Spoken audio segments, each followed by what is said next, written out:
Hey Timberline, it is a gorgeous day outside, and here at the office, Marlon and Andrew Taylor and I spent our morning inside of a poop hole digging it out. So theoretically, I hope that your day hypothetically is better than our day literally was. I hope you're not feeling like life is caving in on you in unpleasant ways. All that being said, we had a great morning, and that's what it means to be a part of a body at Timberline, and it's exciting, so gear up. So this past Sunday, we had a message out of Psalm 118. And a number of years ago, I was at Rosedale Bible College, and I heard a chapel speaker share some really interesting information about Psalm 118. So Psalm 118 obviously comes after Psalm 117. And Psalm 117 is the smallest book in the entire, or the smallest chapter in the entire Bible. It only has 2 verses. And the Psalm after 118 is 119, which is the largest chapter by far of the Bible with 176 verses. Just some pretty fun facts. Before Psalm 118, there are 594 chapters in the Bible. And after Psalm 118, there are 594 chapters in the Bible, which makes Psalm 118 the middle chapter.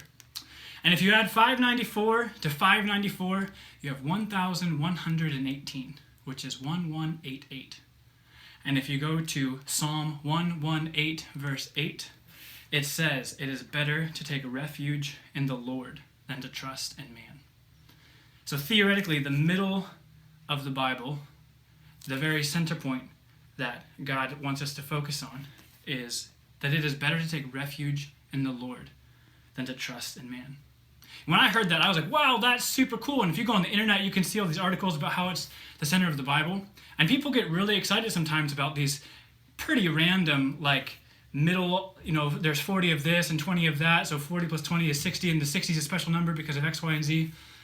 The more I think about it, I don't really get into those things, especially, like, the verses of the Bible. Some random guy set them apart and marked them off as, like, this is when this verse starts and this verse ends. So it's kind of random how the verses and the chapters are put together. So I don't like to put lots of stock in so many verses before and so many verses after, especially because after I heard that chapel speaker and after I read all those articles online, I actually read other articles online and did the math myself, and it's all a hoax.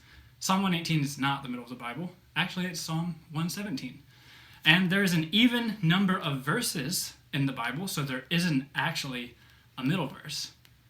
And then I was thinking about all that, and I was like, well, that's dumb. Why do we put so much stock in, like, the middle of the Bible, Psalm 118, And then I was thinking, like, well, shoot, then the middle verse of the Bible isn't, "It is better to take refuge in the Lord than to trust in man." Oh, bummer. And then I was thinking, well, that's ridiculous, Benjamin Martin. Why are you so upset about this? It wasn't true because it was the middle verse of the Bible. It was true because God said it's true. And there's a lot of things in life right now, especially with Corona.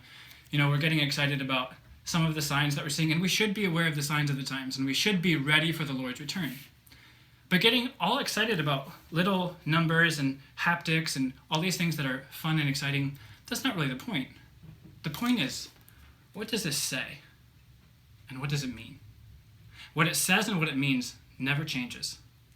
And it's never going to be untrue that it's better to take refuge in the Lord than to trust in man. So during this time, during all times, always, let's put our trust in the Lord. Let's put our trust in his word.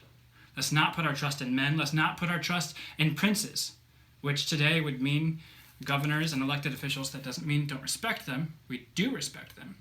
But we don't put our trust and our hope in them. We put our trust and our hope in God. Timberline, be encouraged.